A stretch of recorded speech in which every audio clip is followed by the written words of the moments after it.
Study after study reveals that running out of money is the #1 thing that scares people about retirement. Research from Allianz Life suggests that more than 60% of baby boomers are more afraid of running out of money than actually dying. My guest is author, radio host, financial advisor, and doctor of law, Steve Caruso with Laurel Wealth Solutions in New York City and Celebration, Florida. Steve, what are some of the factors influencing this fear of running out of money in retirement? Well, there's two different motivations with money. Let's get to that first, right? Because there are motivations that run throughout our society, right? There's fear and there's greed. Sometimes it's easier to motivate someone with fear. So when the insurance companies do a lot of these surveys, they'll ask, how long do you think you're going to live to, right? And so they'll get someone to say a number like 88 or 90, and people will, when you ask the question that way, they'll give a higher number. And they did a research at Duke that shows that when they ask the question, at what age do you want to die by, that people say a number 9 years shorter. So what's the right answer? Somewhere in between. So you want to have an accurate gauge of your life expectancy, and you want to actually look at your actual spending. And so if you do those two things first, and you do that in the context of a plan, and you're making decisions in the context of a plan, you're making better decisions, and that gives you a lot more clarity. But what we do as an industry is we'll blanketly say you're going to live to 95 years old. Now, what do the numbers tell us? Well, if you're a married couple that makes it to 65, there's a 49% chance one of the two of you is going to make it to 90. So it is reasonable to assume a longer life expectancy, but just because you're going to live longer doesn't mean you're going to necessarily run out of money. The problem that we have is we've also been drilled into our head that we need to be more conservative as we age.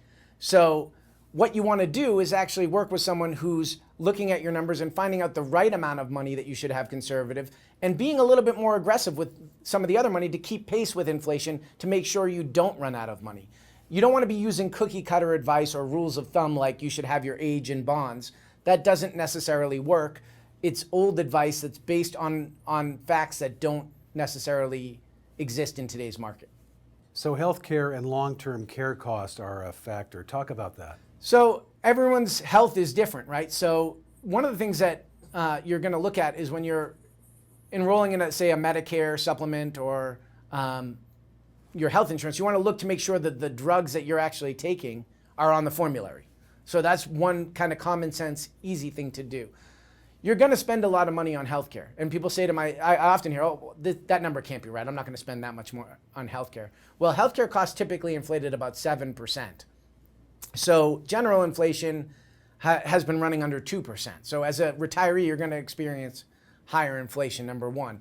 And don't forget, you're paying premiums on your insurance. You're paying copays. You're paying deductibles. Those things add up over time. And as you consume more health, you're spending more on health-related expenses. Now, long-term care is kind of the big risk that we all face in retirement, because if you require some type of long-term care, those are not covered by traditional health insurance. And so that means you're going to be spending down your own assets.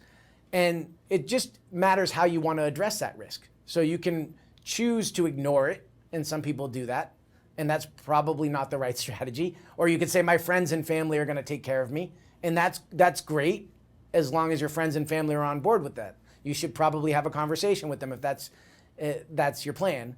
Or you could transfer that risk to an insurance company, which is a common way to do it. And then the other way you could do it is through legal planning, like trusts and things of that nature. My guest has been Steve Caruso in New York City and Celebration, Florida. This is Retirement News Online.